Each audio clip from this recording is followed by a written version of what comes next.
जितने तकलीफ़ें, जितना दर्द, जितनी पीड़ा दिल्ली के लोगों ने 10-11 साल की सरकार में महसूस की है। हमें लगता था कि शायद उस स्तर पे जनता को कुछ तो राहत, कोई ना कोई बढ़िया रास्ते मिले होंगे, लेकिन अब जनता इनसे आजिज़ आ चुकी है। इस सरकार के खिलाफ बदलाव का माहौल है। वरिष्ठतम नेताओं में फॉर्मर हमारे कांग्रेस के प्रेसिडेंट आदरणीय श्री राहुल गांधी जी, जिनकी प्रेरणा से ये यात्रा चल रही है। उन्होंने देश में भारत जोड़ो यात्रा निकाली, भारत जोड़ो न्याय यात्रा निकाली। उसी प्रेरणा से दिल्ली में श्री देवेंद्र यादव जी के नेतृत्व में हम ये यात्रा कर रहे हैं। एक बात तय है कि ये आम आदमी पार्टी जनता में, दिल्ली की जनता में अपना विश्वास खो चुकी है। आम आदमी पार्टी के जो वायदे और नारे थे, जनता उनको समझ गई है कि ये झूठे हैं।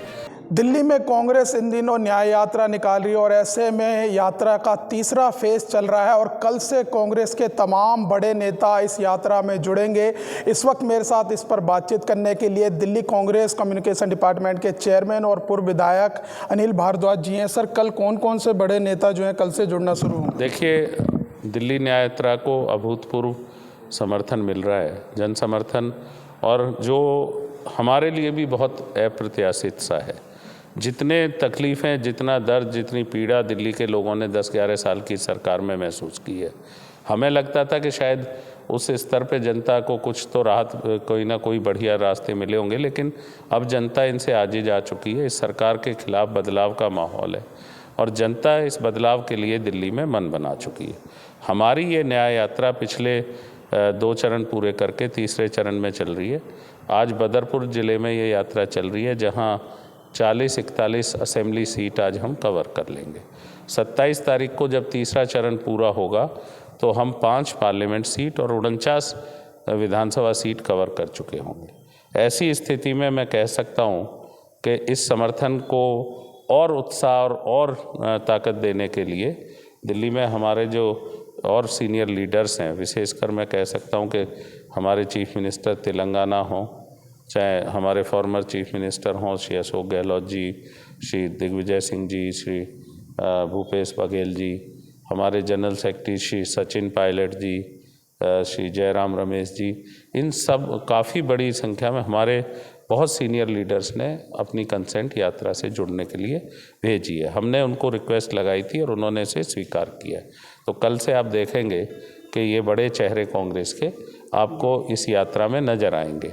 साथ ही साथ जो हमारा केंद्रीय नेतृत्व है, जो हमारी हाई कमान है, वो हाई कमान के हमारे कुछ वरिष्ठतम नेताओं में फॉर्मर हमारे कांग्रेस के प्रेसिडेंट आदरणीय श्री राहुल गांधी जी, जिनकी प्रेरणा से ये यात्रा चल रही है। उन्होंने देश में भारत जोड़ो यात्रा निकाली, भारत जोड़ो न्याय यात्रा निकाली। उसी प्रेरणा से दिल्ली में श्री देवेंद्र यादव जी के नेतृत्व में हम ये यात्रा कर रहे हैं।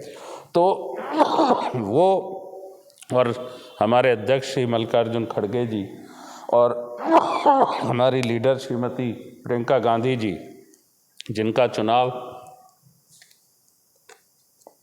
वायनाड में था और वो रिकॉर्ड मतों से जीती हैं, हम उनको बहुत बहुत बधाई दिल्ली कांग्रेस की तरफ से दे रहे हैं। ये लीडरशिप भी, हमारी टॉप लीडरशिप भी, इनको भी हमने रिक्वेस्ट यात्रा के लिए भेजी है और इनके ऑफिस हमें अभी जिन डेट्स में ये आ पाएंगे इनके सहूलियत के अनुसार वो बना के कार्यक्रम दे रहे हैं, हम आपसे शेयर करें। सर, एक सवाल ये है कि आगामी विधानसभा चुनाव से पहले आम आदमी पार्टी ने 11 उम्मीदवारों की पहली लिस्ट जारी कर दी है। उसमें वो विधायक भी हैं जिन्होंने कांग्रेस छोड़कर आम आदमी पार्टी ज्वाइन की है, जो पूर्व कांग्रेस से विधायक भी रहे हैं। ऐसे में एक तरफ कांग्रेस न्याय यात्रा निकाली और कई विधायक छोड़ के आम आदमी पार्टी जा रहे हैं, उनको टिकट भी दी गई। देखिए, किसी भी पार्टी को हक है कि अपनी कब टिकटें डिक्लेयर करें। आम आदमी पार्टी ने अपनी एक सूची जारी की, अच्छी बात है। अब जो लोग आप कह रहे हैं कांग्रेस छोड़ के गए, अब किसी कैंडिडेट को, अपने आप को लगता है, किसी एस्पायरेंट को, किसी फॉर्मर एमएलए या दूसरे साथी को, राजनीतिक कार्यकर्ता को, कि वो वहाँ ज़्यादा कंफर्टेबल है। अब हम अगर श्री राजेंद्र पाल गौतम जी सीमापुरी से कांग्रेस ज्वाइन करते हैं, जो मिनिस्टर हैं, फॉर्मर एमएलए भी हैं, तो धीगान साहब वहाँ से आम आदमी में चले जाते हैं। अगर हाजी बुरे खान साहब ज्वाइन करते हैं कांग्रेस को, फॉर्मर एमएलए आप पार्टी से सैलमपुर से, तो हमारी तरफ से भी हमारे फॉर्मर एमएलए या दूसरे लोग चले जाते हैं।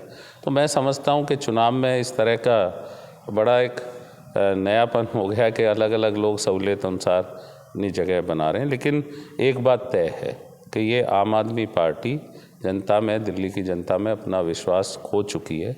आम आदमी पार्टी के जो वायदे और नारे थे, जनता उनको समझ गई है कि ये झूठे हैं, सिर्फ प्रचार प्रसार की सरकार ये बन के रह गई है।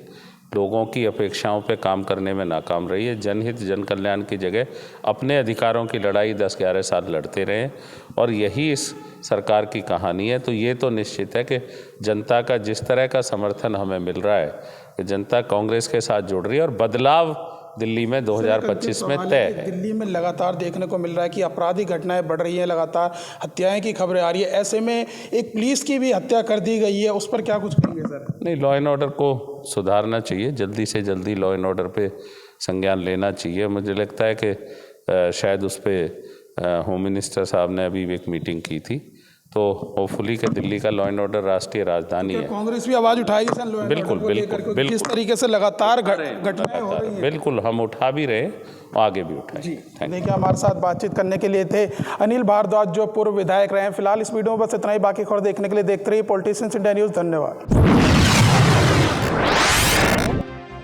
अगर आपको हमारा वीडियो अच्छा लगा तो हमारे चैनल को सब्सक्राइब करें, हमारी वीडियो को लाइक करें, शेयर करें और ऐसे ही देश की तमाम बड़ी खबरों के लिए जुड़े रहें पॉलिटिशियंस इंडिया के साथ।